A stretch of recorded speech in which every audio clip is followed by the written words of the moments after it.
सनातन धर्म में विवाह को पवित्र कर्म कांड माना गया है।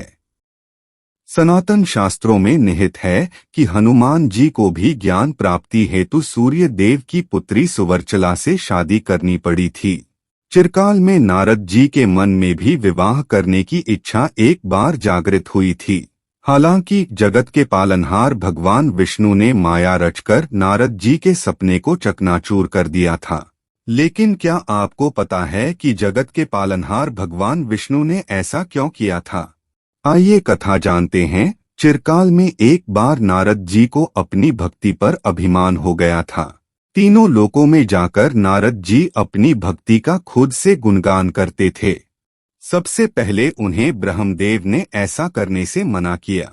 इसके बाद देवों के देव महादेव ने भी उन्हें खुद की प्रशंसा करने से मना किया था। हालांकि नाराज जी कहाँ मानने वाले थे।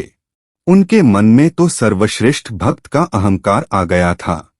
जगत के पालनहार विष्णु जी को भी जानकारी मिली कि नारद जी तीनों लोकों में अपनी भक्ति का डंका पीट रहे हैं। तब भगवान विष्णु ने नारद जी की बड़ी परीक्षा ली। उन्होंने माया के बल पर एक नगर बसाई। एक बार जब नारद जी कैलाश से लौट रहे थे तो मार्ग में भगवान विष्णु द्वारा रचित माया नगरी को देख आश्चर्यचकित हो गए। तत्क्षण राजा से मिलने नगर पहुंच गए।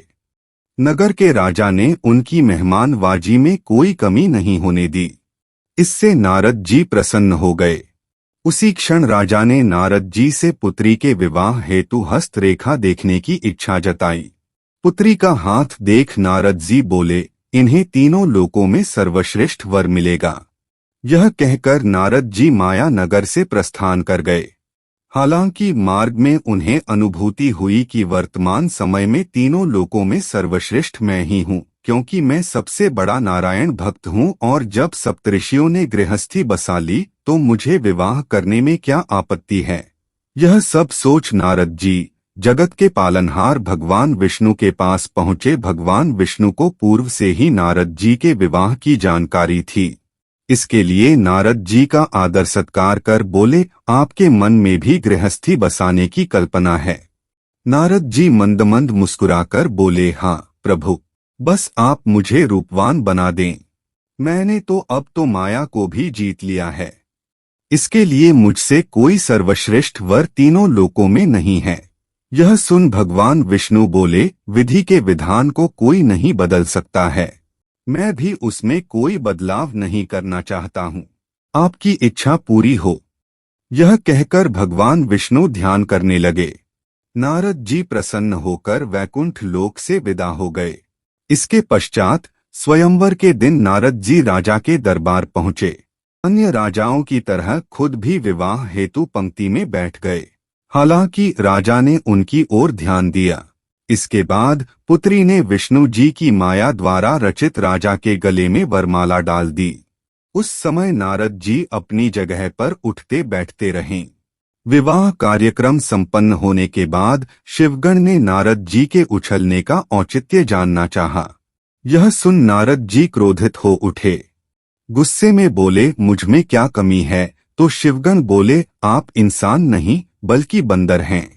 एक बार अपनी छवि तो देख लें। यह सुन नारद जी ने अपनी छवि देखी तो बेहद क्रोधित हो उठे। इसके बाद तुरंत वहां से ब्रह्मलोक की ओर प्रस्थान करने लगे। मार्ग में विष्णु जी रोककर बोले, कहाँ जा रहे हैं नारद जी? यह सुन नारद जी समझ गए। उस समय उन्होंने भगवान विष्णु को श्राप दिया कि जिस तरह पत्नी वियोग में मैं जला हूँ, आप भी मृत्यु लोक में अपनी पत्नी के वियोग में तड़पेंगे। वहीं शिवगण को श्राप दिया कि आप दोनों का जन्म मृत्यु लोक में राक्षस कुल में होगा। हालांकि नारद जी का अहंकार भी समाप्त हो गया। त्रेता युग में भगवान विष्णु जी ने राम रूप में जन्म लिया था। नारद जी के श्राप की वजह से उन्हें सीता वियोग से गुजरना पड़ा था।